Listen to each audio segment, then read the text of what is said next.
Après 30 années de mondialisation, partout en France, nos emplois, nos lieux de vie, nos modes de vie, tout a été remis en cause.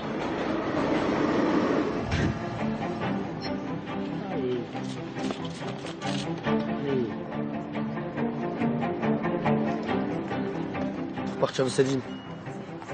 Sinon, ce sera la misère. Hein. Il n'y a plus rien, quoi. Il n'y a rien.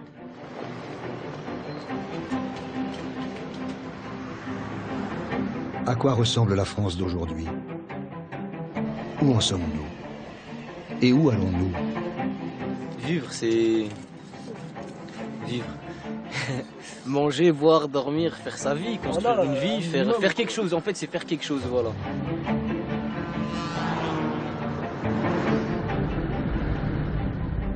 Pendant plus d'une année, nous avons traversé le pays. Nous nous sommes invités chez vous, employés, ouvriers, paysans, jeunes, quadras ou anciens. Nous vous avons écoutés.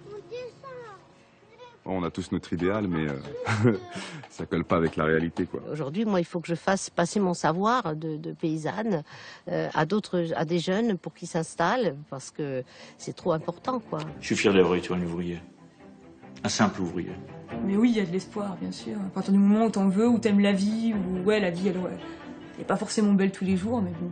Nous avons aussi rencontré des chercheurs qui nous révèlent un nouveau visage de la France. Et si les mutations économiques et sociales avaient creusé une fracture profonde entre des grandes villes de plus en plus riches et le reste du pays de plus en plus fragile?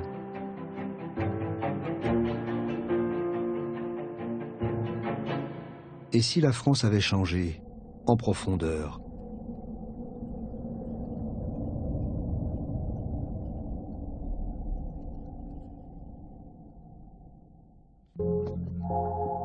Les chercheurs qui analysent notre société sont sociologues, économistes, historiens, géographes. Leur récit ne correspond plus à la géographie que nous avions apprise à l'école, ni à ce que les médias nous disent des territoires. Christophe Guilluy est l'un de ces chercheurs. On a eu une époque où effectivement la majorité de la population française était intégrée économiquement, faisait partie du projet économique, c'était la période des 30 Glorieuses, où on avait cette phase d'ascension sociale de toutes les catégories. Des ouvriers, des employés, des cadres évidemment. Il y avait une montée, une mobilité sociale dont tout le monde a bénéficié. Cette époque-là est révolue. C'est-à-dire qu'on est passé dans un autre système depuis une trentaine d'années. Ce système économique, ça s'appelle la mondialisation.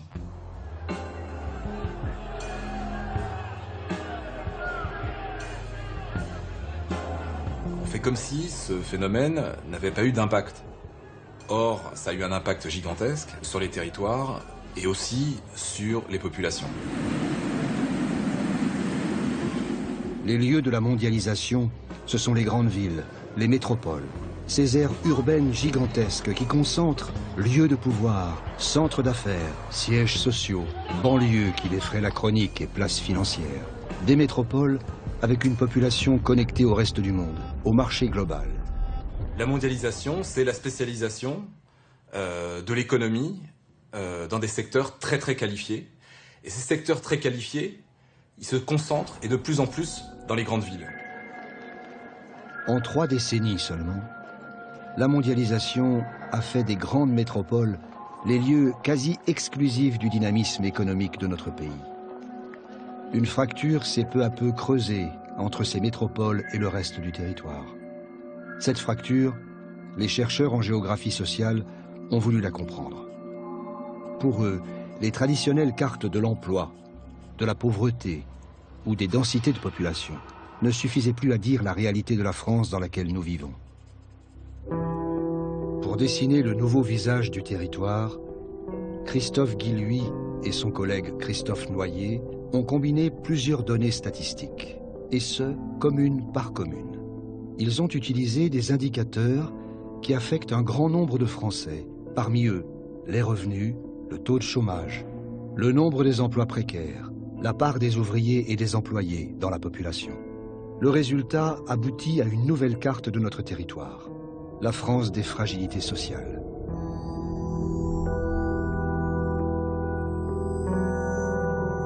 Ce qu'on aperçoit, c'est que ce qui apparaît en blanc, ce sont les grandes villes, ce sont ces grandes métropoles qui créent de l'emploi, qui sont dans la mondialisation, qui arrivent à, je dirais, à produire de la richesse. Cette nouvelle carte de France est édifiante. Il y a une fracture nette entre la France des grandes agglomérations et le reste du territoire. La France qui va bien est celle des 25 métropoles de plus de 370 000 habitants, qui, à elles seules, produisent près des 2/3 de la richesse nationale. Paris, bien sûr, mais aussi Lille, Rennes, Nantes, Nancy, Lyon, Bordeaux, Toulouse, Clermont-Ferrand, Caen, etc. Mais surtout, ce qui frappe, c'est que, en bleu, vous avez les territoires fragiles socialement. Ces zones qui apparaissent en bleu sur la carte ne sont pas les déserts humains que l'on imagine. Cette France, loin des métropoles, rassemble au contraire 60% des Français, une part importante de la population. Cette France périphérique, c'est une France à l'écart de la mondialisation, à l'écart du marché de l'emploi, à l'écart des secteurs économiques qui comptent.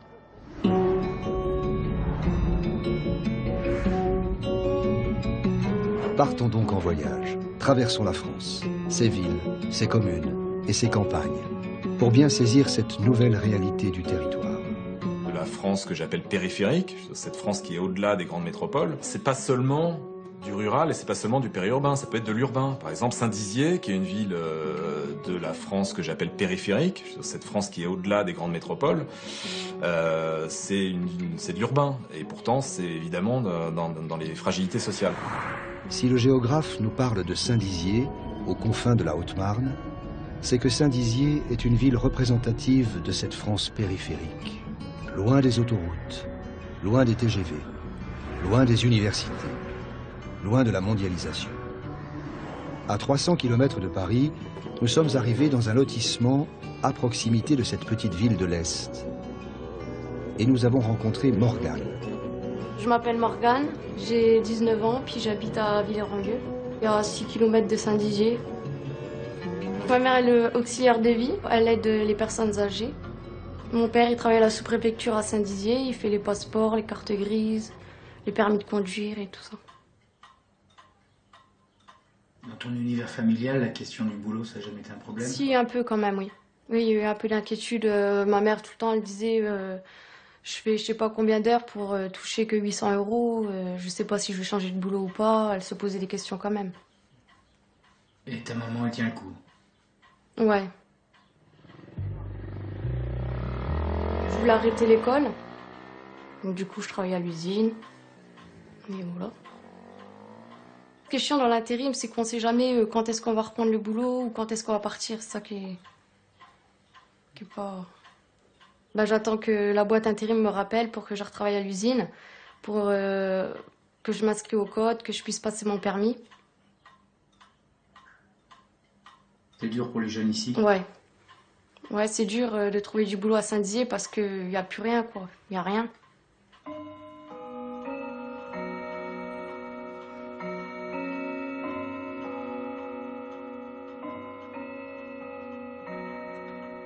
Toi, t'as pas envie d'aller voir ailleurs en France?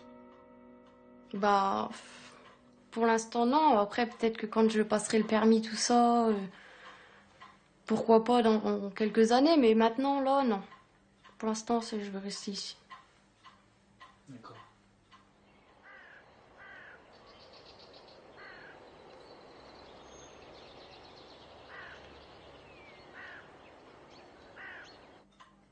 Et vous partez souvent en vacances? Je suis partie une fois en vacances, en Bretagne, mais sinon, non.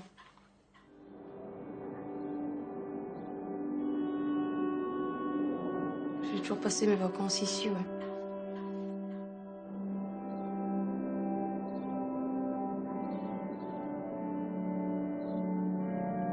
Ce que vit Morgane, ce n'est ni le cauchemar, ni la belle vie. C'est un entre-deux. C'est marcher sur un fil. Son avenir n'est pas écrit. Pour l'heure, ses seules options sont les missions à l'usine, s'il y en a, quand il y en a. Saint-Dizier, comme sa région, ont connu des jours meilleurs. Une autre époque, où les fermes et les forges tournaient à plein. Pour les jeunes et les moins jeunes, la question du travail n'était pas source d'inquiétude. On était d'ici, de l'Est. On pouvait y vivre et y travailler, y trouver son équilibre. En plein essor dans les années 50, la ville de Saint-Dizier connaît depuis 30 ans une crise profonde, comme des milliers d'autres communes françaises. C'est encore un territoire où on a encore des activités, de ces activités industrielles qui sont en train de partir morceau par morceau, avec évidemment une inquiétude majeure sur le devenir. C'est quelques entreprises qui sont restées à Saint-Dizier. Et il y a l'armée. Alors ça, l'armée, la guerre ayant de beaux jours devant elle, l'armée, ça reste encore juste aujourd'hui et donc vous avez les Rafales qui décollent à la chaîne à Saint-Dizier. Ben oui, c'est l'activité, c'est l'argent qui dirige le territoire. Mais globalement, c'est un territoire qui est aujourd'hui plutôt en déprise. Un territoire en déprise, c'est un territoire qui est contraint de renoncer, morceau par morceau, à ses activités. Ici, à Saint-Dizier, le chômage atteint presque 20% de la population active, et 1 jeune sur 3. La ville de Saint-Dizier est coupée en deux, avec d'un côté le centre historique, de l'autre, la cité du Verbois, construite au milieu des années 50 pour accueillir la main-d'œuvre des usines d'alors. Et dans cette cité, aujourd'hui, les jeunes attendent. Faut juste imaginer, il y a quoi, 20 ans de ça, on était 50 000, je crois. Là, on est 25 000. Faut se demander pourquoi les gens y partent. 60 000 on était. Un truc comme ça, la moitié de la population elle est partie. C'est pas pour rien, c'est... Je sais pas. On va pas dire que notre vie, elle peut pas être bien ici, mais s'il y a pas de taf, la famille elle est là, on peut rien faire d'autre. Voilà, faut bouger d'ici, sinon on trouvera vraiment rien ici, vraiment rien. Alors toi, tu fais quoi? Ouais, je cherchais, je suis inscrit au Pôle emploi, mission locale, mais ça donne rien. Y a rien. Je suis parti travailler un métier plongeur à Metz. Je suis revenu, c'est tout. Plongeur sous-marin? Ouais, voilà, plongeur sous-marin. Et s'il se passe rien là, s'il se passe rien, comment tu vois les mois qui viennent? Ah, je les vois comme tous les mois, la même chose. Faut partir de cette ville.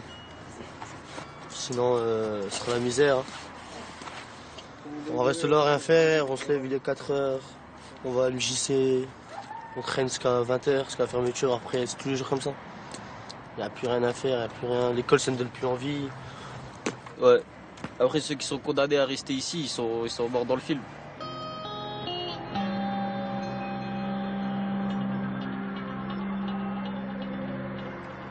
Un jeune à Saint-Dizier, excusez-moi, mais s'en fout de Saint-Dizier. Ce qui compte, c'est lui. Ce qui compte, c'est la famille qui l'a constitué ou qui veut constituer. Ce qui compte, c'est son avenir. Et c'est normal. Et il sait très bien que ça passe par le fait de soit trouver quelque chose sur place si on peut, mais c'est quand même très compromis, soit partir.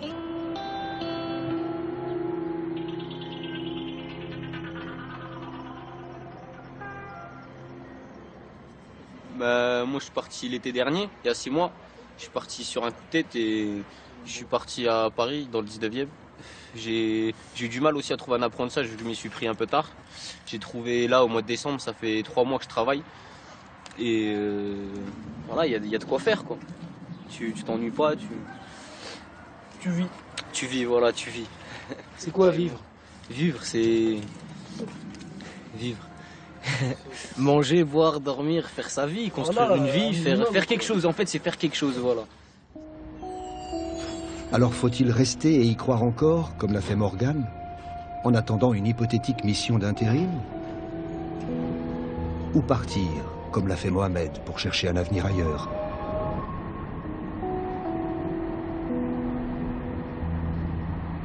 Tu leur en veux à tes parents de ne pas avoir réussi à vivre ailleurs? Non, c'est... Que dans cette cité à Saint-Dizier? Non, c'est leur... c'est comme ça Enfin, c'est les aléas de la vie, quoi.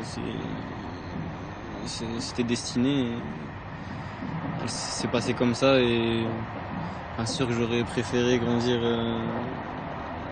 dans une autre ville, dans un autre contexte, de voir d'autres choses.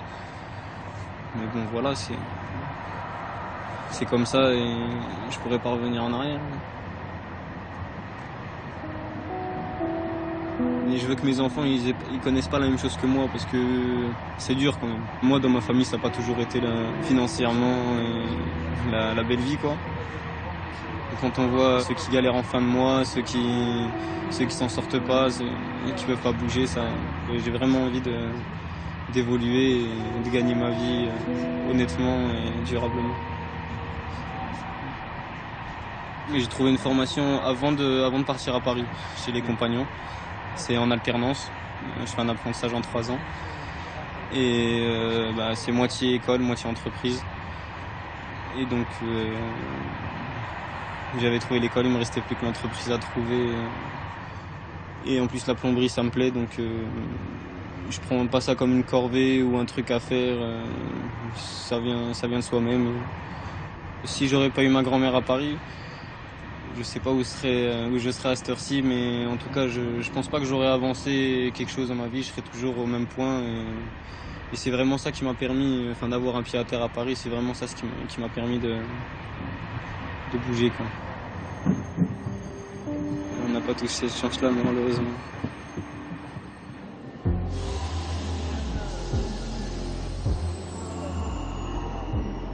Pour ce jeune, quitter Saint-Dizier et aller à Paris, c'est reconnecter avec un marché de l'emploi dynamique, c'est reconnecter avec la ville-monde, c'est reconnecter avec des territoires qui sont les territoires qui créent de l'emploi, qui créent de la richesse. Bref, c'est aller là où ça se passe.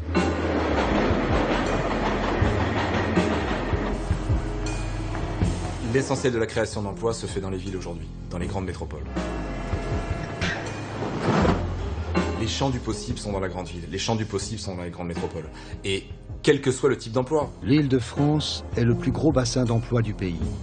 Elle concentre 15% de la population française et produit, à elle seule, près du tiers de la richesse nationale. Avec la mondialisation et son corollaire, la métropolisation, la ville concentre les secteurs économiques les mieux intégrés à l'économie monde. La recherche, l'informatique, la finance, la communication, le conseil, etc. Alors naturellement, la ville change, et avec elle sa population. Dans l'histoire, la ville était habitée en masse par les classes populaires qui faisaient fonctionner les usines, les ateliers, l'artisanat. Mais les règles du jeu ont changé. Les grandes villes ont organisé, via le marché, les logiques économiques, les logiques foncières, l'éviction de tous les gens qui ne comptent plus dans la logique de mondialisation. Donc les employés, donc les ouvriers, donc les petites gens, on va dire. Bon, par qui ont-ils été remplacés? Tout le parc de logements privés qui était hier destiné aux classes ouvrières et populaires est en train de se transformer et accueille aujourd'hui les gens qui comptent pour l'économie. C'est pas un complot. C'est simplement qu'on a besoin de cadres. On a besoin de cadres parce que l'économie, elle marche comme ça. Employés et ouvriers sont désormais minoritaires dans les logements parisiens. Ce processus de mise à l'écart est désormais bien connu des chercheurs. Ils le nomment gentrification. Donc le terme gentrification vient de gentry en anglais. Alors gentry, ça veut dire la petite noblesse terrienne anglaise. Donc bon. Mais en fait, ça veut aussi simplement dire les gens bien nés, un peu comme nous, on dirait les bourges en fait. Donc c'est un terme péjoratif dès le départ qui désigne un processus d'embourgeoisement, mais en le critiquant. Donc ce qui est intéressant dans le terme de gentrification, c'est le fait que c'est une forme d'embourgeoisement. Donc on a déjà le mot embourgeoisement en français, hein, mais simplement c'est une forme, ça permet de désigner une forme particulière qui concerne uniquement les quartiers populaires et qui passe par la transformation du bâti. Donc c'est transformation sociale et transformation urbaine, et l'un ne va pas sans l'autre. Et ce qu'on observe à Paris, c'est qu'il y avait déjà eu de la gentrification avant les années 80, notamment sur la rive gauche.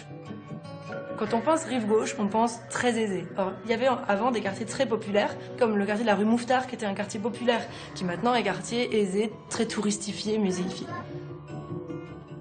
Beaucoup d'étudiants viennent chercher un gîte dans le quartier. Ils y trouvent des logements économiques à proximité des grandes écoles, et ils y trouvent aussi des restaurants populaires où l'on peut manger à sa faim sans craindre de dépenser trop d'argent.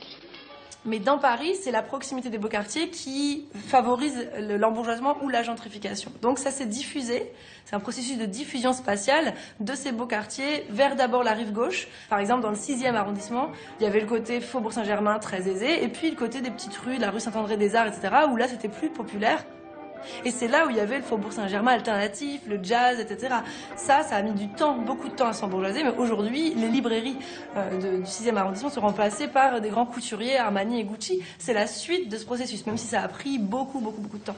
Au milieu des années 70, de grands travaux sont lancés au centre de Paris. L'embourgeoisement et la gentrification de la ville passent la Seine et progressent naturellement sur la rive droite du fleuve, transformant d'abord les anciens quartiers des Halles et du Marais.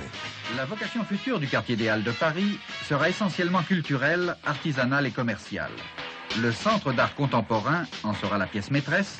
Ce sera en quelque sorte le musée du Louvre de l'art moderne. Ce n'est pas sans regret que les Parisiens ont vu disparaître les célèbres pavillons de Baltard. Durant des siècles, ce lieu fut un point de rencontre. On espère qu'il le redeviendra grâce à un énorme forum à 5 niveaux. Il y avait longtemps que Paris n'avait connu un aussi profond bouleversement. Tout ça transforme la centralité de la rive droite et progressivement, des années 80 jusqu'à nos jours, et c'est pas fini, ça se diffuse du centre vers la périphérie et en l'occurrence plutôt du centre-ouest vers le nord-est, vers les quartiers les plus populaires du nord-est. À la Bastille, où ateliers et petites usines occupaient le faubourg Saint-Antoine, employés et ouvriers qui constituaient 80% de la population dans les années 60 ne représentent aujourd'hui plus qu'un quart des habitants du quartier. C'est très sympathique, les bobos qui arrivent dans tel endroit, ils transforment des commerces, ils regroupent des petits appartements ouvriers, ils en font des beaux lofts, etc. Donc c'est formidable pour le quartier, pour les écoles, etc. Bon. Sauf que c'est hyper violent. Et la mixité sociale, dans ces quartiers-là, a caché et a masqué depuis 20 ans un processus non seulement d'éviction, mais d'appropriation. Et d'appropriation de biens qui vont constituer des patrimoines gigantesques, qui vont demain être valorisés à un point où on va pouvoir se dire mais finalement l'hôtel particulier du 16e arrondissement, il vaut peut-être pas plus que ce qui se constitue là, etc.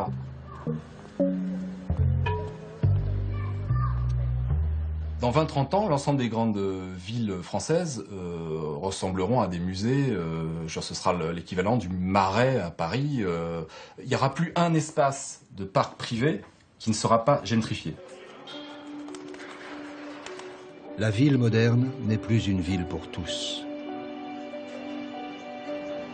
Cette réappropriation des quartiers populaires ne va pas sans une certaine ironie. L'ironie dans cette histoire, on la découvre au carrefour, sur les trottoirs. Les commerces s'approprient les signes, l'imagerie de l'héritage populaire et ouvrier, pour les transformer en logos, en concept marketing. Les gentrifieurs qui arrivent dans ces quartiers, à la fois ils prennent possession du logement, mais ils sont aussi des nouveaux consommateurs dans les commerces, dans les cafés qui transforment. Les cafés c'est plus cher, il y a plein d'éléments comme ça qui du coup, très gentiment, très doucement, évincent des classes populaires, même des cafés, alors que c'était un des piliers de la sociabilité populaire parisienne. Et qui aussi transforme les usages et les normes. On essaie d'éviter que les gens stagnent dans la rue ou ce genre de choses. Toute cette socialité populaire dans la rue, ça fait trop de bruit le soir, etc. Donc il y a des plaintes, il y a des choses qui sont faites pour éviter ça. Donc c'est vraiment une dépossession totale du logement d'abord, bien sûr, mais aussi des commerces, des usages, parce qu'il reste des classes populaires dans la ville, mais elles sont moins visibles, ou elles ont moins... Même le quartier n'est plus à leur image, en fait. Les classes populaires, elles sont toujours arrivées et reparties, arrivées et reparties. Il y a toujours eu une rotation dans les quartiers populaires. Là, le problème de la gentrification, c'est que ça rompt ce cycle. Ça réduit à une toute petite frange du parc la possibilité de continuer d'arriver. Et ceux qui arrivent aujourd'hui, c'est des migrants. Ils continuent d'arriver. Mais ils arrivent dans des conditions de logement aussi horribles que les ouvriers du 19e siècle qui venaient d'Auvergne. C'est eux qui maintiennent le Paris populaire, c'est pas les gentrifieurs quand ils font du mécano-bar. La grande ville a besoin de cadres, et puis elle a aussi besoin encore de classes populaires. Si possible, pas syndiqués, si possible, corvéables à merci. Donc, la logique de métropolisation a installé quelque chose qui, sociologiquement, est très visible dans les grandes métropoles, une mondialisation par le haut et par le bas. Par le haut, vous avez des professions très qualifiées, des cadres sup, des bourgeois, des bobos, tout ce que vous voulez. Et par le bas, c'est l'immigration. Paris est proche banlieue anciennement industrielle. Ça fonctionne plutôt comme la vie globale. C'est-à-dire, on a des très riches, on a plutôt des très riches et des très pauvres. Les deux côte à côte. Les pauvres, ils s'incrustent dans les centres-villes parce qu'il y a plus de ressources pour eux. De ce que certains historiens du 19e siècle appellent le braconnage urbain. Les petits métiers, les petits boulots, je sais pas moi, vendre des CD, vendre des roses, vendre des petits chapardages. Il y a plus de ressources dans la ville dense qu'au pied des tours ou dans les UP. Si la composition sociale de la ville s'est radicalement modifiée en quelques décennies, sa périphérie se transforme également.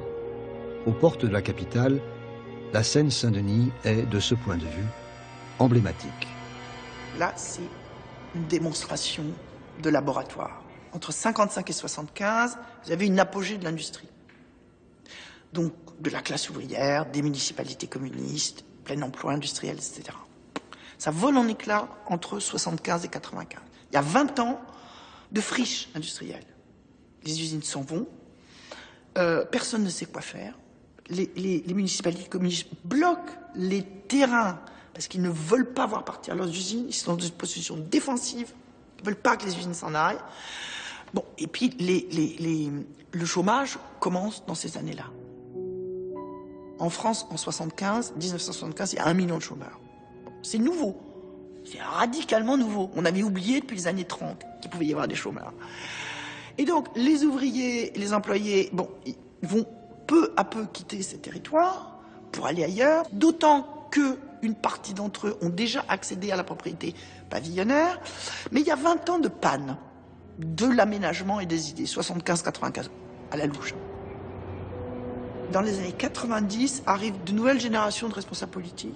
Une nouvelle politique de l'État, et par exemple, on va implanter le Stade de France, et on va s'orienter vers une mutation radicale de l'emploi, et sur les friches industrielles, on va construire les sièges sociaux de très grandes entreprises publiques et privées.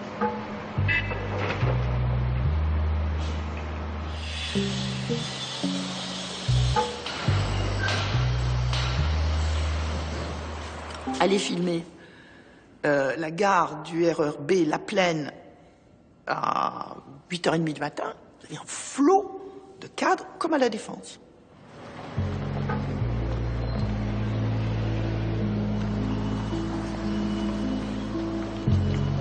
Mais ils repartent le soir. Ils repartent le soir parce qu'ils habitent le périurbain ou le centre de Paris.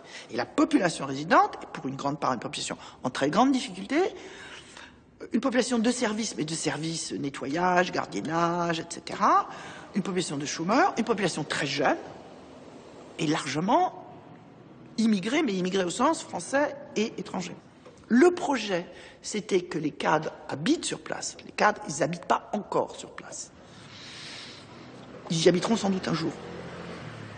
Comment est-ce que ça va évoluer? Alors, je ne sais pas, mais ce que je sais, c'est que si on laisse libre le marché foncier, le marché immobilier, il est évident qu'à terme, la Seine-Saint-Denis va devenir un nouvel arrondissement parisien. D'ailleurs, il y a qu'à voir les promoteurs qui construisent en Seine-Saint-Denis. Voilà ce qu'on construit en Seine-Saint-Denis. Ce qui, si j'ose dire, bloque le jeu, entre guillemets, naturel de l'offre et de la demande, c'est l'importance du logement social. Les gros blocs de logement social. Aux marges de la ville, ces grands ensembles dont nous parle Annie Fourcault accueillent des familles en grande précarité, aujourd'hui majoritairement issues de l'immigration, employés du nettoyage, des travaux publics, de la manutention, de la sécurité, de la restauration. L'exploitation de l'immigration est omniprésente dans une grande métropole comme Paris.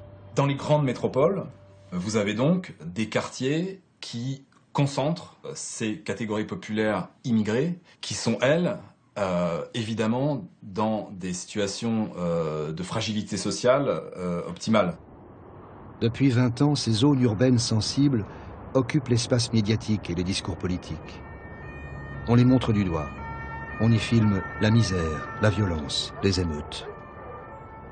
Prenez un coin de banlieue, ZUS, 90 ça va mal, 99 ça va plus mal encore, 2006 ça devient catastrophique et 2009 c'est encore en dessous. Rentrez chez vous!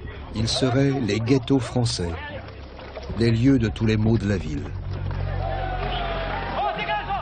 Les zones les plus en difficulté, les ZUS, zones urbaines sensibles, ce ne sont pas des ghettos au sens où les gens bougent. Ce sont des zones où il y a une grande mobilité. C'est ça qu'on n'a pas vu pendant très longtemps.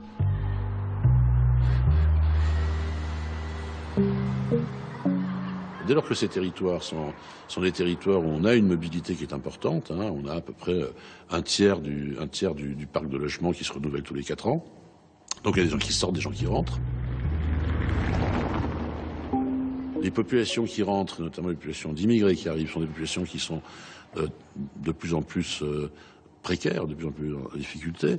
Et donc finalement, vous avez une situation où ce mécanisme qui fait que ces quartiers sont des sas et non pas des nasses. C'est des quartiers par lesquels on passe et par lesquels on peut. C'est un point dans un cheminement de promotion sociale, résidentielle, de mobilité.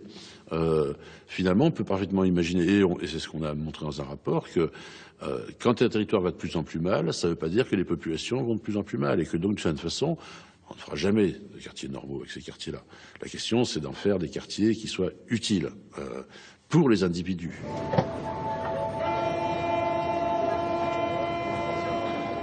Dans les zones urbaines sensibles, il y a donc ceux qui entrent, de plus en plus pauvres, de plus en plus précaires, ceux qui restent, assignés à résidence, et ceux qui, du fait de la situation géographique du quartier, ont eu accès à des études, des formations professionnelles, ou simplement au marché de l'emploi de la métropole.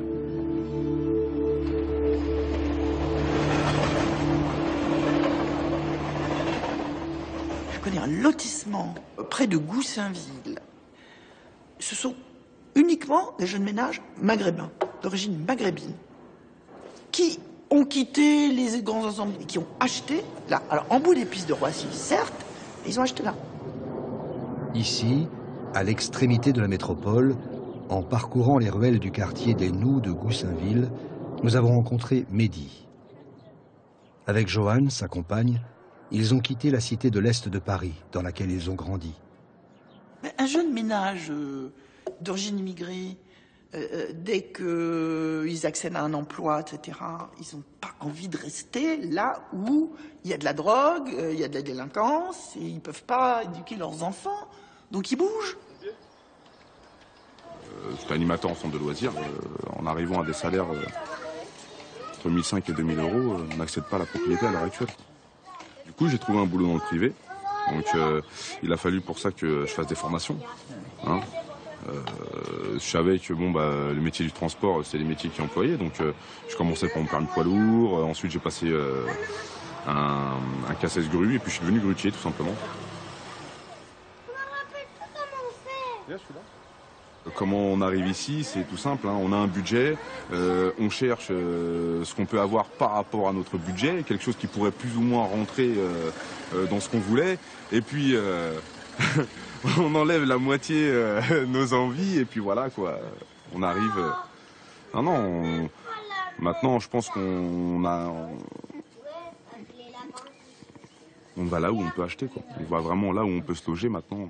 On a de la famille encore sur Paris, donc on peut pas aller, on peut pas trop s'éloigner. Le travail, on a du travail à proximité de Paris ou sur Paris, donc. Ici, c'est desservi, il y a le RER, mais il y a quand même des grosses contreparties, quoi. Il faut quand même vivre avec les avions, avec la pollution, avec les dégazages de kérosène, la pollution sonore, la pollution, toute la pollution, quoi. Pour avoir ça, c'est 15 heures, 16 heures de travail, tous les jours, en travaillant le samedi, des fois en travaillant le dimanche, en faisant des heures de nuit. Mais c'est après ça forcément, oui, mais après psychologiquement, moi je suis peut-être pas tous les jours là pour mes enfants. Je les vois pas tous les soirs sans dormir.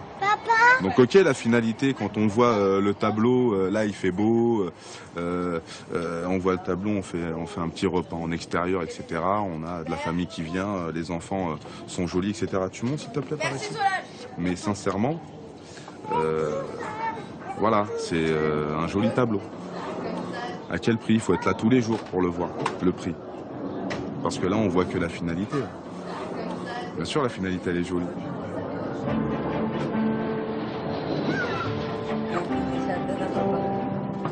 Viens, papa. Papa, c'est ça. Voilà.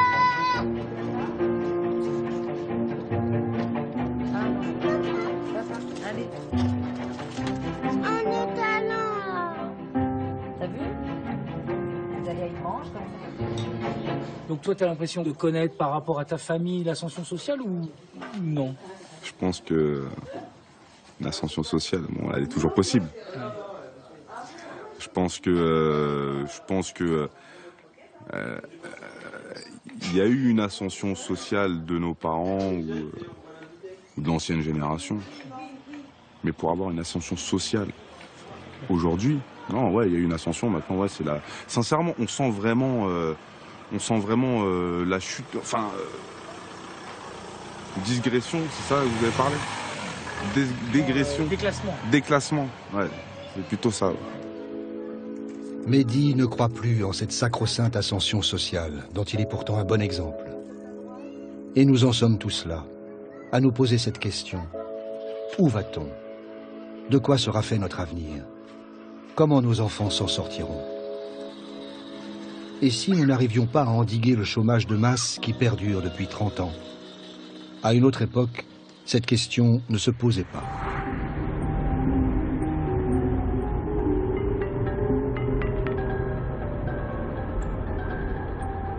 Nous sommes partis dans l'Est, en Lorraine, interroger d'anciens ouvriers qui ont vécu les 30 Glorieuses, la grande époque de l'ascension sociale, justement. Nous les avons trouvés à 9 maisons, à 10 km de Nancy, des retraités, des anciens sidérurgistes. Ceux-là ont tous commencé à travailler à l'âge de 14 ans, après le certificat d'études. 40 années à fondre le minerai qui faisait de la France une puissante nation industrielle. Qu'y a-t-il derrière ces regards? Quelles histoires ont-ils à nous raconter? Toutes les cités ouvrières que vous avez vues en venant là ont été fabriquées par l'usine de Neuve-Maisons pour attirer des ouvriers dont ils avaient besoin. Et tout le monde vivait sur l'usine, sur la tricoterie, sur les mines et les grosses boutiques qu'il y avait aussi à côté. C'est l'usine qui a fait que ça vive comme ça. En Lorraine, leurs histoires de famille se sont écrites au rythme d'une autre histoire, celle des mines, des filatures, des forges, des aciéries et des hauts fourneaux. Dans les années 60, on regardait la région comme un Texas français, tant était forte sa réputation industrielle et son attraction sur les hommes venus en masse du sud et de l'est de l'Europe. Il y a eu le travail usant, la sueur, les accidents, les grands combats sociaux et les copains de labeur. Il y a eu aussi les joies des foires, des pique-niques du dimanche après-midi, les joies des jours de mariage et de baptême. Les villes et les villages du nord-est de la France vivaient alors de l'industrie, de ses fumées, de ses odeurs et de ses bruits. C'était l'après-guerre, les 30 Glorieuses. Quand je suis arrivé avec mes parents dans la région dans les années, au début des années 50, je vois encore les travailleuses des tricoteries passer devant chez mes parents. Avec mes copains, là, on habitait dans les cités ouvrières. Oui. Ah, il y avait toute une vie de ces gens-là, de solidarité, de contact, de convivialité. Tout le monde avait un membre de sa famille qui travaillait dans l'usine. Et moi, j'étais la 3e génération. Parce que mon grand-père, mon père et moi-même avons travaillé dans cette usine. Ces hommes-là ne nous parlent pas de leur vie de retraités, des vacances avec leurs petits-enfants ou de choses anodines. Ils évoquent sans cesse une époque qui les a façonnés. Ça montait dans une cage. Derrière, il y avait le lamineur, il prenait la barre, il la soulevait. On redescendait dans un autre conduit, dans l'escargot. Le camarade entendait la tenaille du camarade qui était derrière qui claquait contre le cylindre, puis tac, hop, et hop.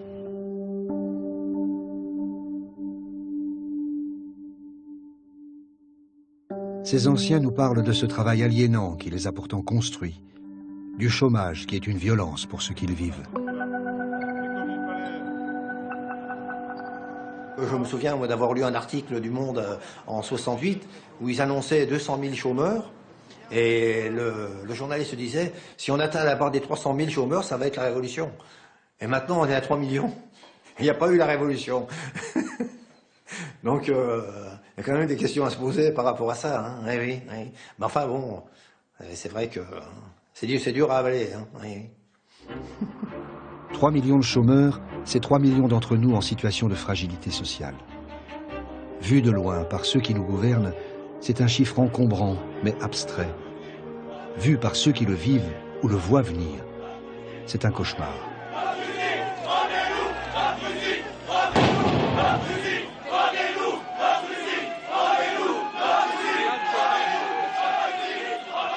Je ne suis pas venu faire des promesses.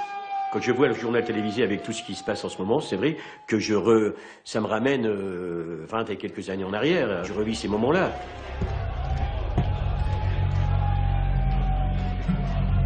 Ça me fait mal au cœur, ça me fait peur parce qu'il faut croire qu'ailleurs on arrive à fabriquer ce même type d'acier que l'on fabriquait à Florange, et puis ça coûte moins cher, quoi, voilà, en utilisant de la main-d'œuvre bon marché. Vous savez, quand vous êtes enfermé chez vous, et puis que vous dites, est-ce que je vais pouvoir donner à manger à ma femme et à mes gosses demain?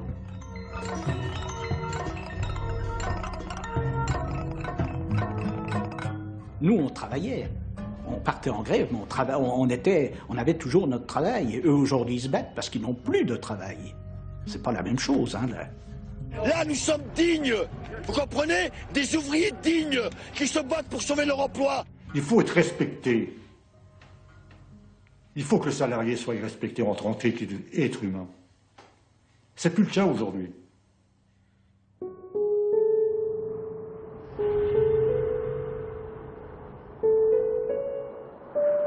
Pourquoi cette région Lorraine nous dit-elle quelque chose qui nous concerne tous? Ceux de Florange ont été le symbole d'une classe ouvrière criant à l'aide. Mais tout le territoire est touché. En France, plus de 900 usines ont fermé leurs portes ces 2 dernières années.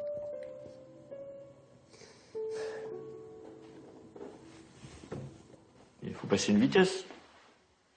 C'est quoi passer une vitesse? T'as envie de me faire aller en prison, toi? Faut passer une vitesse.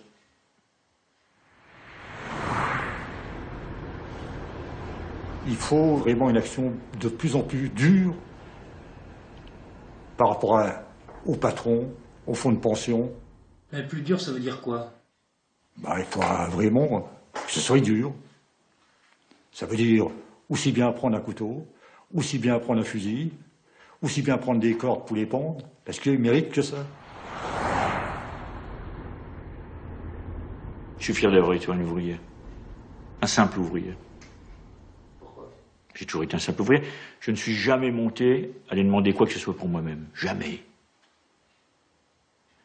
C'est ma liberté. Je ne me suis jamais incliné devant qui que ce soit. Jamais. Au début des années 60, à l'époque où les anciens de Neuve Maisons ont commencé à travailler, les ouvriers représentaient 1/3 de la population active. Aujourd'hui, ils ne sont plus que 15%. La mondialisation a mis en concurrence les travailleurs du monde entier. C'est un fait. Et pour ajouter de la souffrance à la souffrance, les crises économiques récentes ont accéléré les processus de désindustrialisation du pays. Alors, comme Metz-Nancy pour la Lorraine, chaque région, chaque territoire mise sur sa métropole, en espérant qu'elle devienne un des épicentres de la nouvelle économie. C'est le cas pour Lille, Nantes, Lyon, Bordeaux, Toulouse, Caen, etc. Qu'est-ce que c'est qu'une ville, qu'est-ce qu'une métropole? C'est jamais que l'expression concrète de ce qu'est un marché, c'est-à-dire un endroit où il y a plein de marchés et des offres et des demandes, des marchés de l'emploi, des marchés de sous-traitants, des marchés de la consommation, des marchés de la culture. Les métropoles seraient les remèdes miracles, les vitrines d'une mondialisation heureuse. Mais pourquoi? Et pour qui? La mondialisation, c'est formidable, mais dans les métropoles. C'est-à-dire que c'est l'intégration de l'économie française à l'économie monde, elle marche du feu de Dieu, mais dans les métropoles.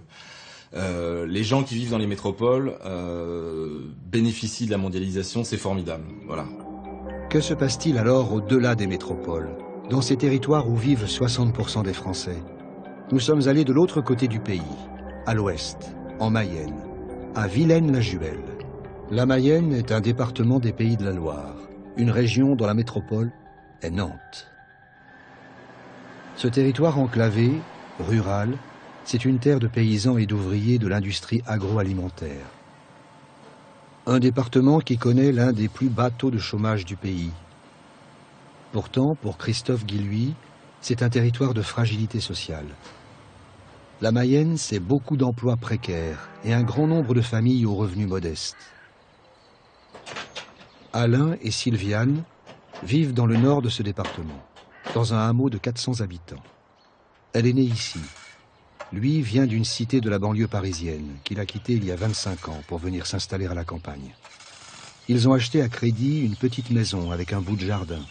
Alain, Sylviane et leurs 2 enfants ont vécu correctement, mais sans superflu, et ce, jusqu'il y a 2 ans.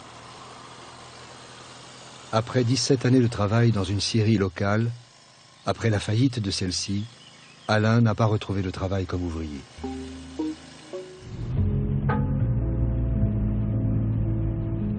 Au chômage pendant une longue période, à 48 ans, il a fini par décrocher un petit boulot. Distribué Ouest-France, dans les communes alentours.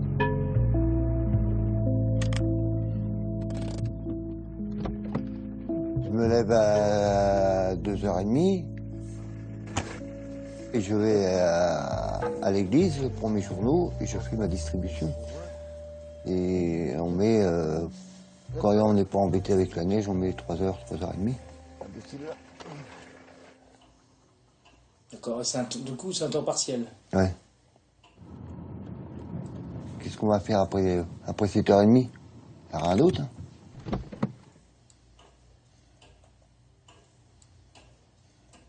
Mon mari travaille une partie de la nuit, donc quand il revient, il se recouche. Donc il ne faut pas faire de bruit pour qu'il puisse dormir. Donc les enfants pendant les vacances, ils ne peuvent pas écouter la musique trop fort. Ils sont obligés de soit regarder la télévision ou lire ou voilà, pas faire grand-chose. Parce que s'il n'arrive pas à dormir le matin, il retourne se coucher l'après-midi, donc ça recommence, il ne faut pas faire de bruit.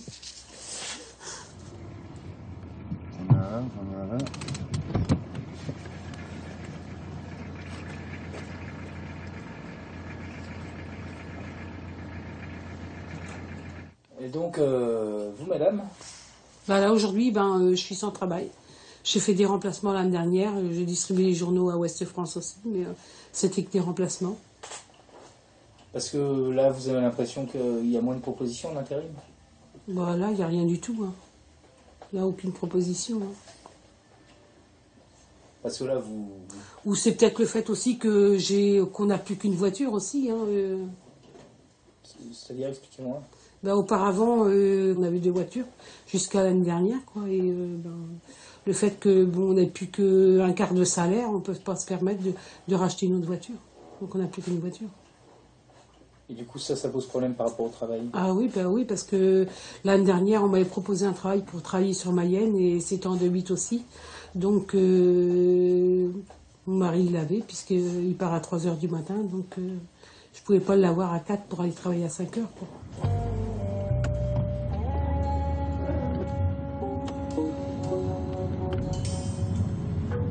Vous l'attendez, le boulot? Oui, quand même, un petit peu, quand même. Parce que on n'est pas arrivé à la retraite, hein, on a quand même encore quelques années à faire.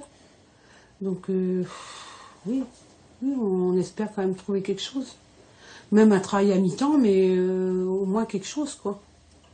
Que de travailler à mi-temps, on s'en sortirait mieux qu'avec son travail actuellement, quoi.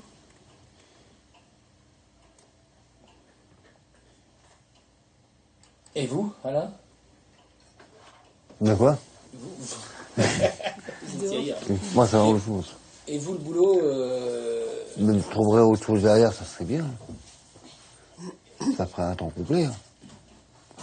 On pourrait faire un autre crédit pour avoir une voiture, voir autre chose derrière.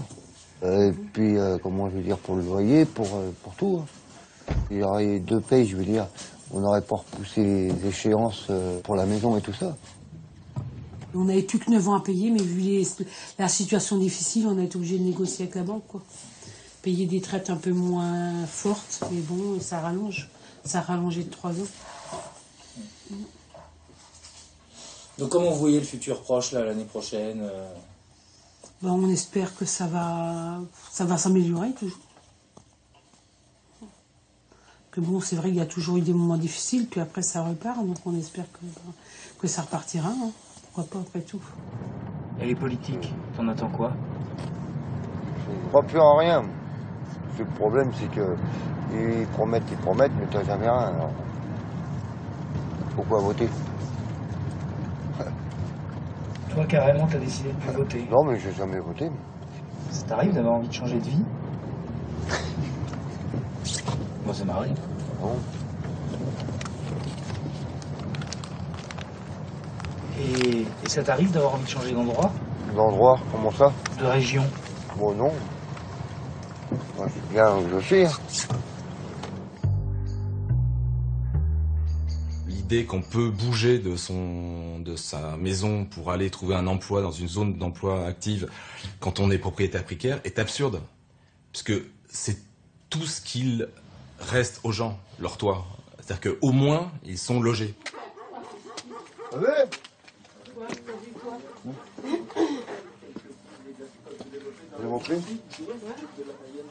La réalité, c'est qu'une fois qu'on est sur ces territoires, éloignés des grandes villes, que l'emploi est fragilisé ou qu'un plan social vient à arriver, les 3/4 du temps, les gens sont bloqués sur place. Des emplois, bien entendu, tout le monde veut sauver des emplois quand on voit le chômage au niveau où il est. En Mayenne, on a dépassé 10 000 chômeurs. En effet, c'est une urgence.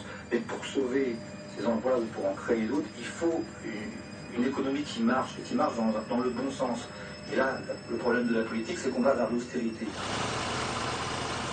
Ici, on pourrait penser que l'on se trouve face à des cas isolés. Une petite minorité de Français qui galèrent. Ces zones de fragilité sociale en France, elles sont majoritaires. Ça veut dire quoi? Ça veut dire que on a aujourd'hui une majorité des classes populaires qui finissent tout juste le mois, quoi. Mais si le fuel vient à augmenter, si la voiture démarre pas, si on doit payer le transport de son gamin, si on veut partir en vacances, ça passe plus. Le gros problème, c'est que les politiques considèrent toujours que ces gens dans la fragilité sont une minorité, que la fragilité sociale a en réalité gagné une frange majoritaire des classes populaires qui elle-même est majoritaire. Et cette fragilisation a été rendue invisible par le déplacement de ces catégories très loin des grandes villes. C'est-à-dire que cette France des invisibles, précisément, elle s'est fragilisée, mais en même temps, elle est sortie des écrans radars. C'est une réalité qu'on n'a sans doute pas vue, ou pas voulu voir. Ouvriers, employés, petits paysans, salariés précaires ou au chômage, jeunes, retraités et fonctionnaires modestes, composeraient une population fragilisée, désormais majoritaire en France.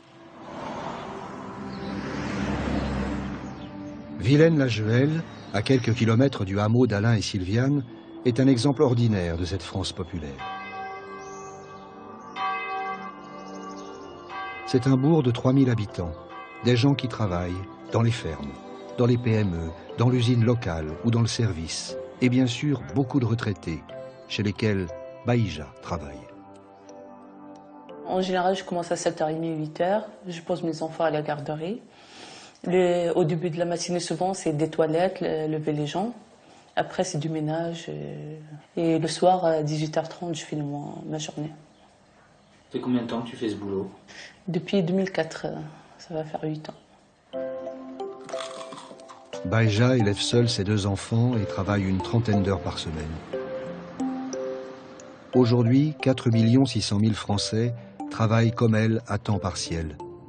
Une proportion qui a plus que doublé depuis les années 80. cette réalité concerne en très grande majorité les femmes. Il n'y a pas beaucoup de poussière, hein? La cheminée ne marche pas. Ça ira la semaine prochaine, on va l'allumer.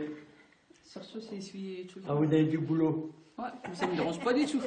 Je suis là pour ça. Le métier que je fais, ouais, c'est dur physiquement que moralement. Hein. On y va? Oui, ma beige.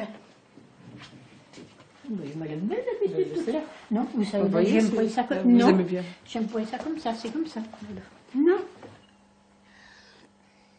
Tu prends du plaisir? Oui, ah oui, énormément. Ouais. Beaucoup de plaisir. Parce que j'ai le contact avec les gens, je vois les gens, ils m'aiment beaucoup. C'est important. Ouais. L'avenir proche, tu le vois comment, là, tes prochaines années? C'est quoi tes projets? Je vis le jour au jour.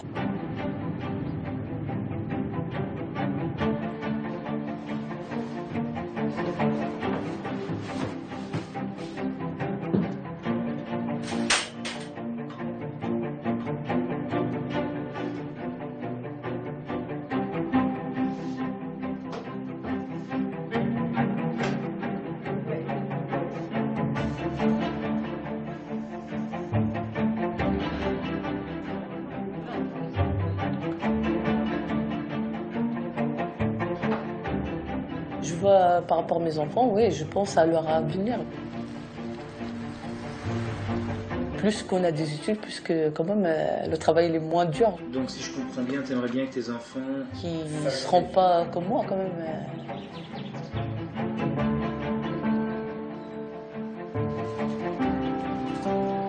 Océane, tu vas t'en... Au début, quand j'ai eu mes enfants, j'avais toujours peur qu'on serait mal accepté ici. Alors, mon fils, il s'appelle Florian, ma fille Océane, parce que j'avais peur de les donner un prénom marocain pour leur avenir. Toujours, je prépare pour l'avenir. C'est curieux, aux dernières élections, tu m'as dit avoir voté Front National. Oui, ouais. Et je votais Marine Le Pen. Et s'il se représente, je voterai Marine Le Pen. Parce qu'il n'est pas contre les personnes comme moi qui travaillent, les gens qui respectent, et il est contre les gens qui vivent l'assistanat tout le temps. Hein. Il n'est pas... Voilà, c'est... Mais quand on voit François Hollande, tout ce qu'il a promis aux gens, ou ce qu'on arrive actuellement, franchement, je ne regrette pas pourquoi on n'a pas voté pour lui. Hein. Et t'as pas peur qu'il y ait une dérive avec le Front National? Non, mais franchement, je m'en fous. Même ce que j'ai dit, même s'il me renvoie chez moi au Maroc, c'est pas grave. La priorité, c'est aux Français. Nous avons quitté Baïja sur cette phrase dérangeante. Elle, si souriante, courageuse, proposant son propre sacrifice. Comment comprendre ce paradoxe? Le constat est là. Cette France périphérique dont Baïja fait partie, cette France dite des invisibles, est celle qui, au moment des élections, s'abstient ou vote Front National. Le Front National est premier parti ouvrier depuis très longtemps, enfin depuis les années 90. Bon, ils font des gros scores en milieu ouvrier. La grande nouveauté, c'est ça la marque du discours de Marine Le Pen, c'est une progression du Front National chez les employés, chez les femmes, et sur les territoires qui hier étaient des territoires où le Front National faisait quasiment zéro, de l'Ouest et du Sud-Ouest. Ce vote Front National, le géographe l'a cartographié après les dernières élections présidentielles. Ici, il est représenté en rouge. On retrouve les traditionnels bastions du vote FN. L'Est, fortement désindustrialisé, mais aussi toute la zone méditerranéenne. Mais ce sur quoi le géographe insiste, c'est la progression de ce vote dans l'Ouest français, qui était jusque-là étanche aux thèses du Front National. Désormais, le vote FN est présent dans toute la France périphérique, la France des fragilités sociales. Ça nous dit quelque chose, justement, de la recomposition du populaire. C'est-à-dire que aujourd'hui, culturellement, l'ouvrier, l'employé, les hommes et les femmes issus de ces catégories, les jeunes issus de ces catégories, ont un comportement électoral, je dirais, commun. C'est-à-dire que c'est comme un nouveau vote de classe, c'est ça qui est impressionnant. Alors, ça s'exprime pas d'ailleurs forcément vers le Front National. Hein. Pas oublier une chose, c'est que c'est d'abord l'abstention qui est le fait majoritaire, mais abstention comme vote Front National, ça dit quelque chose. Ça dit les choix politiques, économiques, sociétaux de la droite et de la gauche depuis 20-30 ans nous ont été défavorables, nous, classe populaire. C'est-à-dire que c'est un constat objectif. C'est un diagnostic. Les gens font un diagnostic. Ils ne sont pas débiles.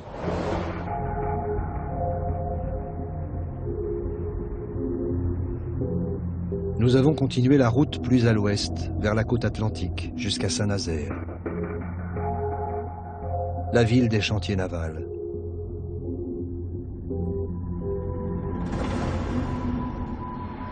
Une terre ouvrière, à gauche depuis 80 ans.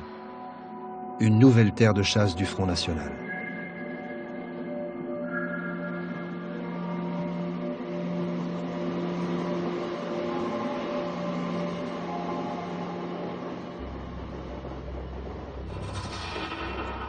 Je voudrais d'abord vous remercier d'être venus, je peux dire si nombreux, parce que vous êtes vraiment nombreux, parce que ça prouve que vous êtes quand même une exception. Vous êtes des gens qui faites de la politique, qui n'avez pas peur de vous engager, parce qu'on vous dit que la politique, ça n'est plus utile maintenant. On vous dit que la politique ne peut plus rien, que l'économique peut tout, que les marchés peuvent tout. On vous dit que même la France ne peut plus rien et que seule l'Europe peut. C'est-à-dire que nous ne sommes plus souverains en rien. Gauthier est né en 1987. Il a grandi à la campagne, à une vingtaine de kilomètres de Nantes. Tout en poursuivant ses études d'histoire, le jeune homme milite dans les rangs du Front National, et ce depuis l'âge de 20 ans.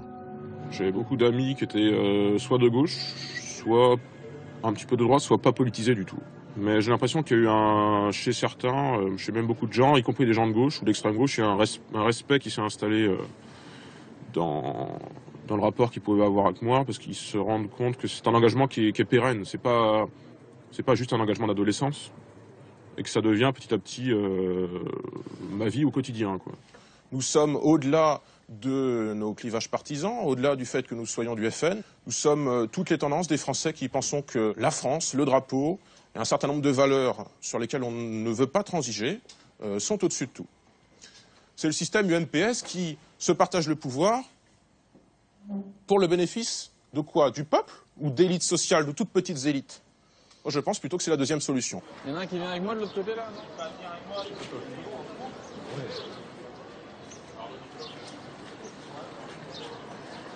Monsieur, bonjour, Front National. Bonne journée. Moi, je le vois, hein, si les jeunes du FN s'engagent, et moi notamment, c'est aussi pour avoir un petit peu d'appartenance collective. Faire partie de quelque chose qui nous dépasse un peu, qui nous transporte vers un horizon qu'on juge sain et salutaire. Bonjour madame, Front National. Non. Non? Bon, Pas du tout. ah tant pis. Bonne journée à vous. C'est comme ça. Bonjour madame. Un peu de lecture contre les agressions? Vous l'avez déjà? C'est parfait. C'est contre les agressions, oui. Ah oui, c'est la même chose. Ah, c'est la même chose. Non, non, non, c'est priorité Oui, à mais c'est quand l'emploi. même le parti du Front National. Oui, Voilà. parti de Marine Le Pen. Voilà, c'est contre les agressions, mais pas... C'est sur l'emploi, on s'est trompé. Oui. Oui. C'est aussi important que la sécurité. Chacun son parti. Eh oui, les camarades, c'est pas sur les agressions, c'est sur l'emploi. Oui. Les gens sont pas forcément très réceptifs au message du Front National. Ils peuvent avoir un peu peur que ce soit dangereux comme mouvement politique. Puis, est-ce qu'on ne pardonne pas aux candidats du Front National de ne pas sortir de l'ENA, de ne pas avoir fait l'HEC, de ne pas être des fils d'eux? Alors, est-ce qu'on ne reproche pas à mon candidat Jean-Claude Blanchard Saint-Nazaire d'être un ancien soudeur des chantiers de l'Atlantique? Pourquoi Marine Le Pen, ça monte très fort sur les territoires qui sont, on va dire, hors des grandes villes, etc. À ton avis, c'est quoi ton analyse? Mais je pense que c'est des territoires qui, en fait, ont tous les avantages de la mondialisation. C'est-à-dire qu'ils sont... Ils n'ont plus de service public, par exemple. Ils n'ont plus une ligne d'autobus, ils n'ont plus de maternité. Ils sont vraiment dans ce drame de la désertification des campagnes, qui ne concerne pas naturellement les grandes métropoles. C'est-à-dire qu'on va, à mon sens, concentrer tous les efforts sur les villes pour en faire des métropoles un petit peu gigantesques et sans saveur, presque. Des métropoles qui perdent un peu leurs âmes, même au niveau des paysages ou de l'urbanisme. Et puis à côté de ça, on va avoir des campagnes qui sont un petit peu habitées par ce que Marine Le Pen appelle des oubliés ou des exclus. Le Front National fait du marketing électoral. Ils ont parfaitement compris qu'aujourd'hui, les classes populaires ne pouvaient plus ni se référer à la gauche, ni se référer à la droite, tout simplement parce qu'ils ont vécu, presque dans leur chair, les conséquences des choix économiques et sociétaux des gouvernements de gauche et de droite successifs. Mais le Front National ne capte qu'une toute petite partie des classes populaires. Les gens se servent du Front National. À chaque scrutin, qu'est-ce qu'on regarde, quoi? On regarde le niveau du vote Front National. Bien évidemment, les gens vont se servir du vote FN encore longtemps. Mais je dirais que peu importe, c'est pas ça le problème. La question, c'est est-ce que oui ou non, la place des classes populaires dans la logique de mondialisation et de recomposition économique est importante ou pas? C'est une réalité. La place que l'économie monde fait aux gens modestes est de plus en plus étriquée. Ils le savent, ils le sentent, ils le vivent. Ils ne sont plus qu'aux marges d'une économie convertie à un capitalisme financier qui s'est emballé. Alors, comment s'étonner que cela produise de l'amertume?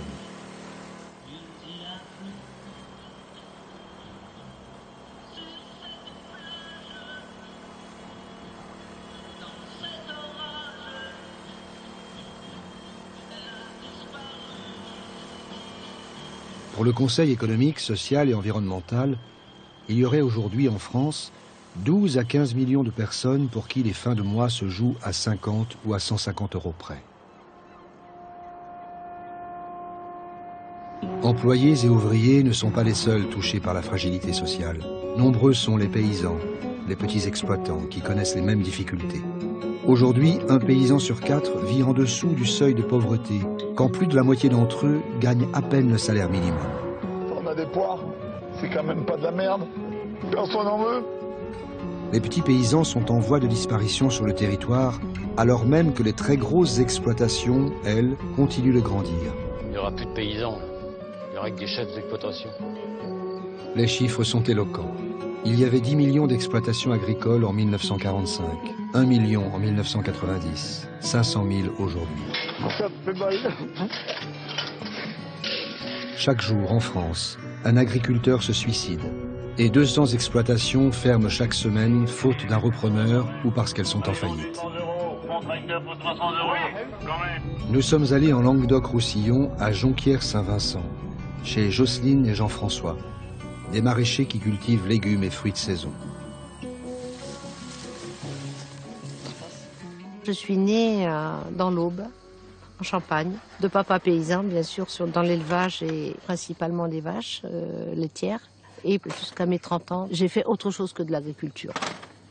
Voilà plus de 15 ans que Jocelyne et Jean-François se sont installés sur ces terres, dans le département du Gard.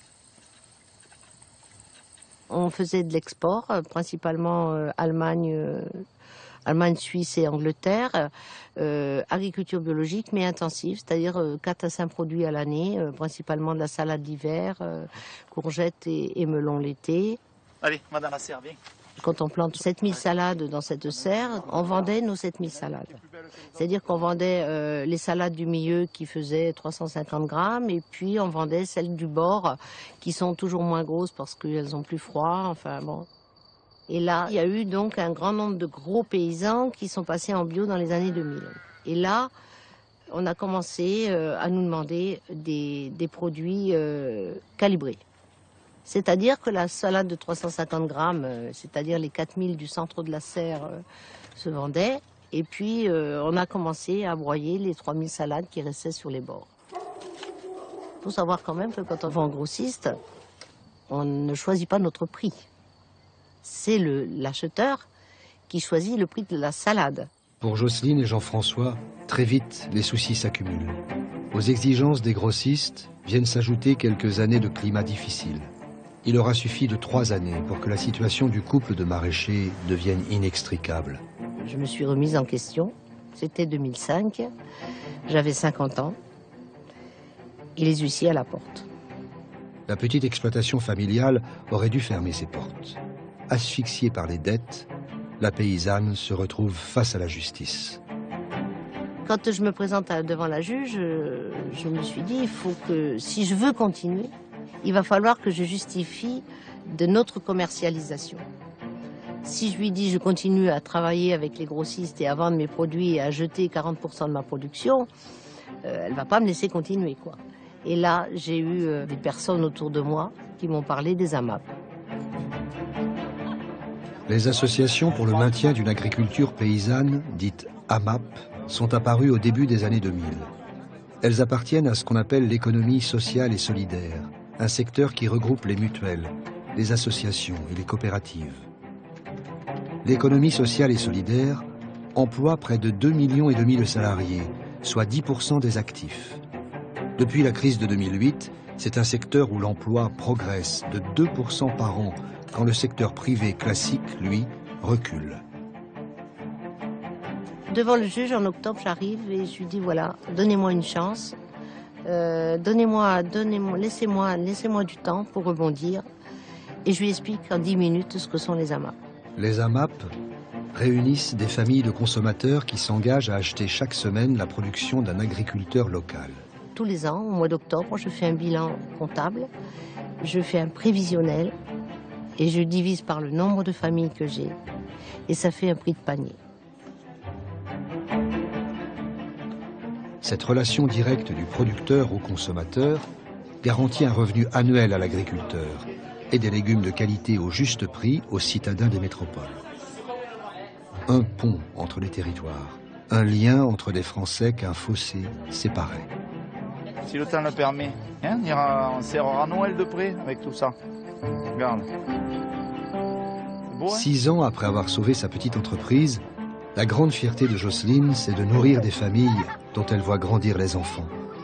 C'est d'avoir créé 2 emplois en CDI, alors qu'elle n'avait jamais réussi à le faire en 30 années d'agriculture.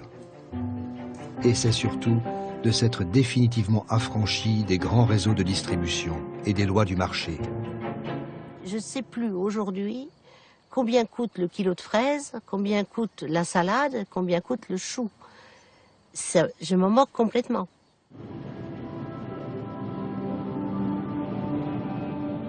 Jamais j'aurais pu penser que je finirais ma carrière comme ça, jamais. Jocelyne et Jean-François, comme des millions de Français, connaissent des difficultés. Pourtant, ils ne se résignent pas. En les quittant, nous avons continué la route vers le sud, vers la métropole régionale, Montpellier. Terre de soleil, de bien vivre. La ville et sa région attirent un très grand nombre de Français. Environ 30 000 personnes viennent s'installer chaque année en Languedoc-Roussillon. Alors, comme à Paris, et comme dans toutes les métropoles, ouvriers et employés sont repoussés loin de la ville, là où le marché de l'immobilier leur reste accessible. À une trentaine de kilomètres de Montpellier, nous avons embarqué avec Eric, un ouvrier de l'industrie, un enfant du pays. J'étais locataire, comme beaucoup de gens dans ma condition, et en faisant le calcul de ce que je payais en loyer et en taxes d'habitation, j'ai voulu savoir si je pouvais devenir propriétaire. Donc effectivement, oui, j'ai pu le devenir propriétaire dans le même ordre de prix, mais il a fallu que je m'éloigne de mon lieu de travail.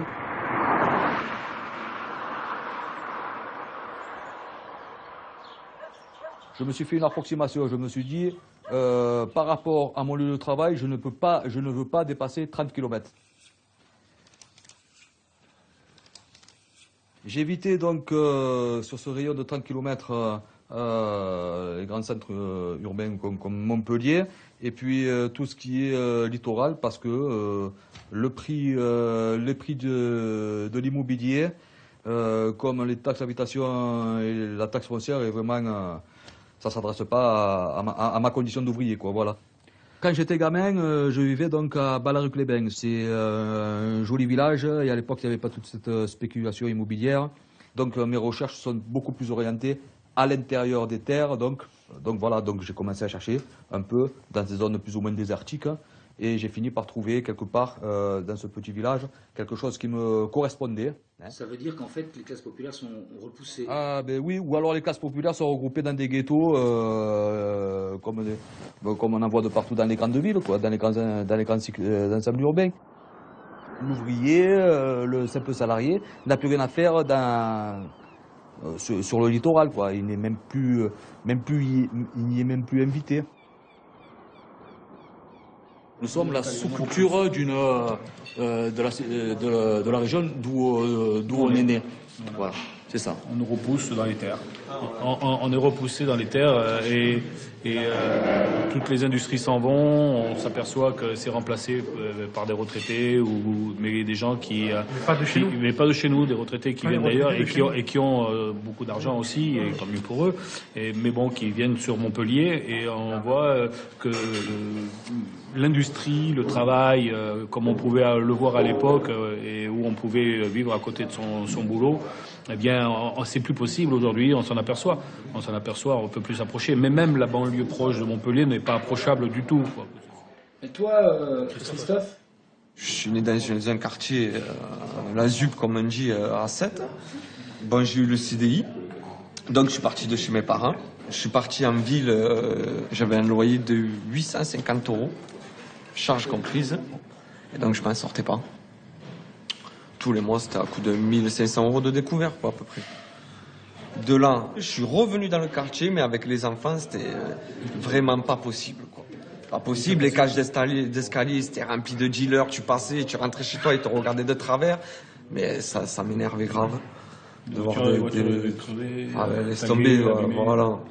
Ben donc moi, j'ai eu la chance parce que mon père, il a acheté un terrain de loisirs de 10 300 mètres carrés, il a acheté ça pas très cher, quoi. Il m'a filé un bout. Et donc, ce que j'ai fait une construction illicite dessus, quoi.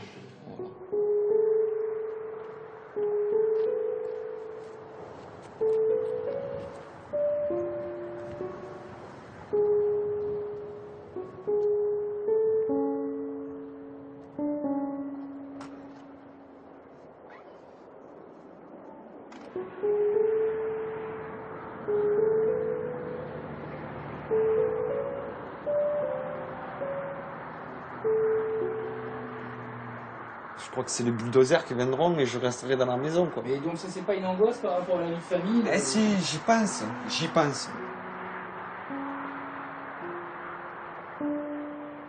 Et je suis pas le seul dans cette situation. On est 37 familles à vivre autour de moi en construction illicite.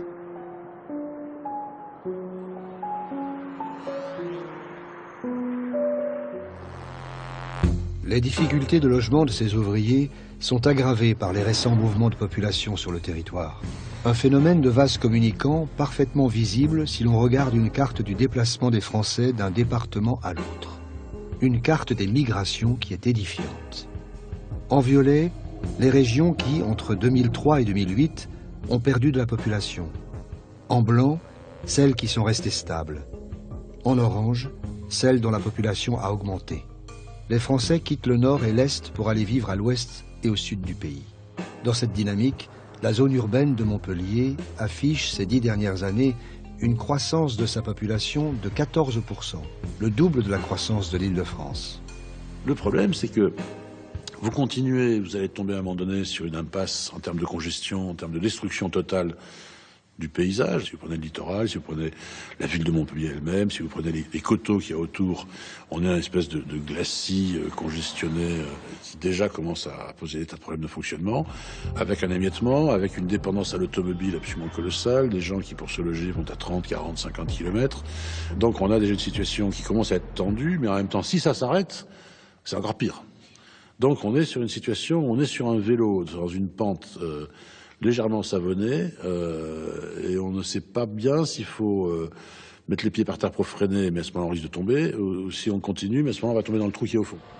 C'est un territoire qui doit se sevrer d'un dopage démographique.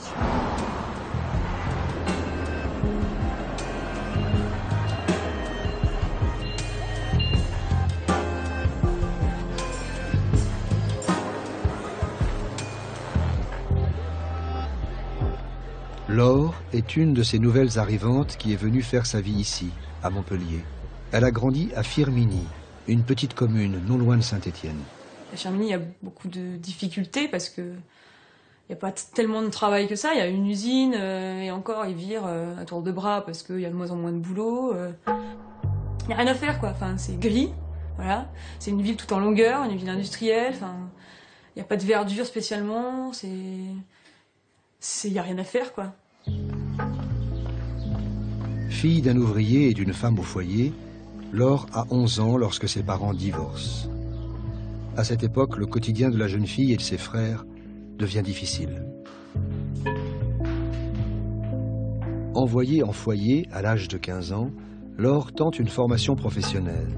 Mais elle sait que pour s'extraire de son milieu, de sa petite ville, elle doit poursuivre ses études. Elle réussit à réintégrer le lycée avec un seul objectif, un jour, prendre le large. J'ai eu mon bac avec mention. Donc du coup, je me suis dit, allez, je vais faire la fac. J'ai toujours rêvé de faire ça. Je me suis dit, je me lance, j'ai les capacités, je le fais.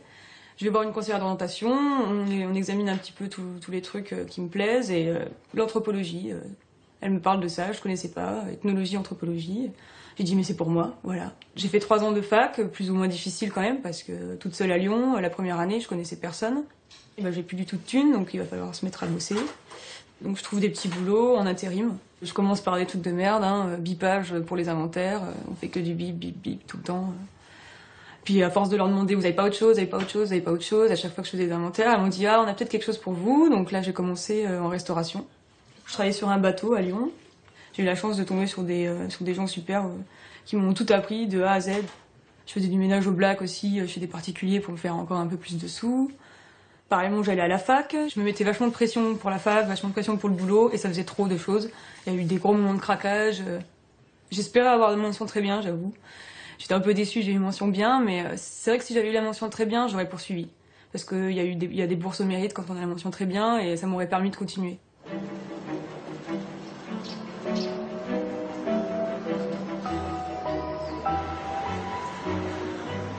Et puis Chélia, ma pote d'enfance, me dit, écoute, moi je suis sur Montpellier, moi j'aimais bien la ville, viens, il y a la mer, viens, je pourrais te trouver du boulot, etc.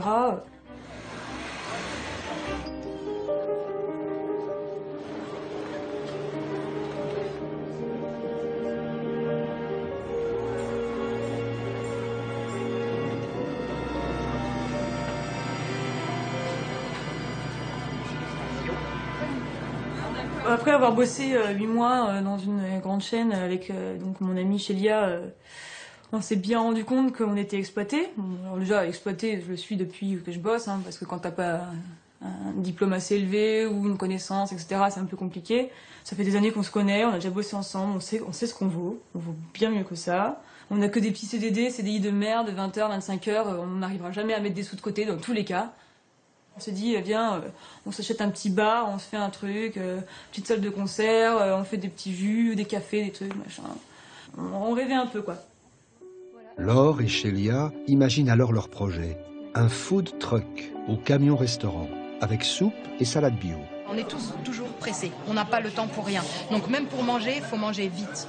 Donc en gros, jamais on mixe toutes les données, ça fait que les gens, ils veulent manger dehors, sauf qu'ils veulent de la bonne bouffe et qu'il n'y en a pas qui est proposé. Maintenant, il y a nous, la pomme qui roule. Elle se lance dans l'aventure et décroche un accompagnement pour la création d'activités. Sur le nom, sur la description de l'offre. Et où donc maintenant, l'idée c'était de retranscrire un peu tout ce que vous proposez. Les 2 jeunes femmes ont parfaitement compris le fonctionnement de la métropole dans laquelle elles se sont installées. Elles écument les quartiers périurbains de la ville, démarchent les collectivités, cherchent des emplacements. On visait surtout une clientèle de cadres qui ont besoin d'un repas le midi, qui sont assez pressés.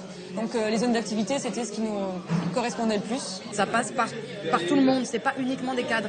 Parce qu'il n'y a pas seulement les gens qui sont cadres et qui ont un certain niveau de vie qui vont pouvoir aller manger sainement et donc éventuellement ne pas avoir de cancer, éventuellement ne pas mourir plus jeune. Enfin, on a marre que ce soit toujours les mêmes qui aient les privilèges.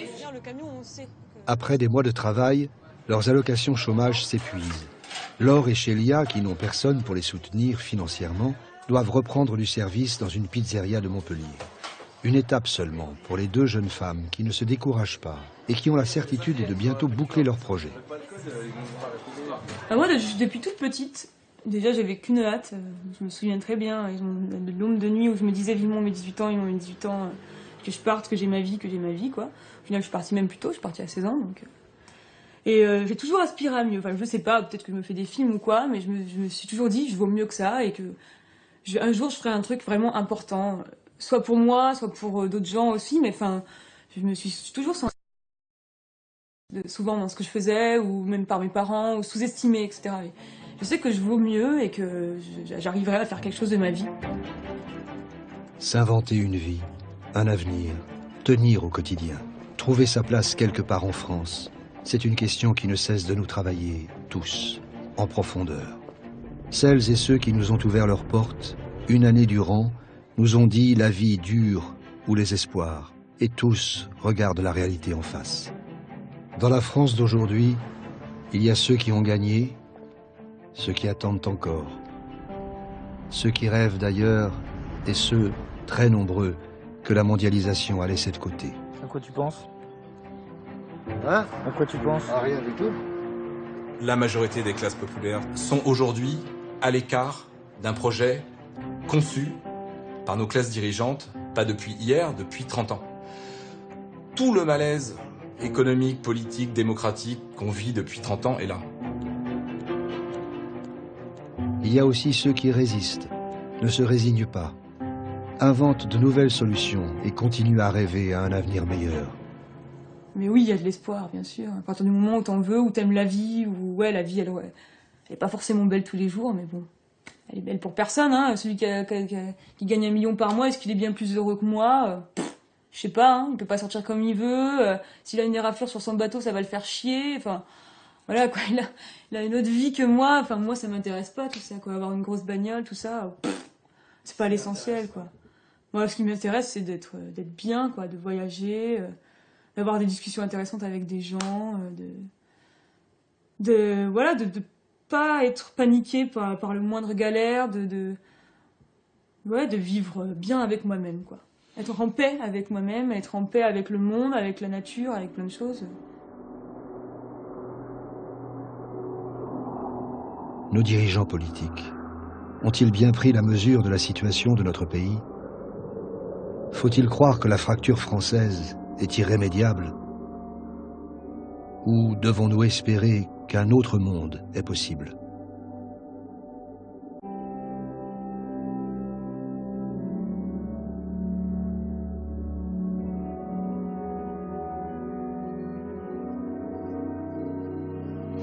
Voilà, c'était La France en face, un documentaire signé Hugues Nancy et Jean-Robert Vialet. Vous êtes nombreux à réagir, à donner votre avis, à poser des questions sur les réseaux sociaux. Hashtag France en face. Vous pouvez bien sûr continuer vos réflexions, vont nourrir le débat dans quelques instants. Une soirée spéciale que France 3 vous propose en partenariat avec le quotidien 20 minutes.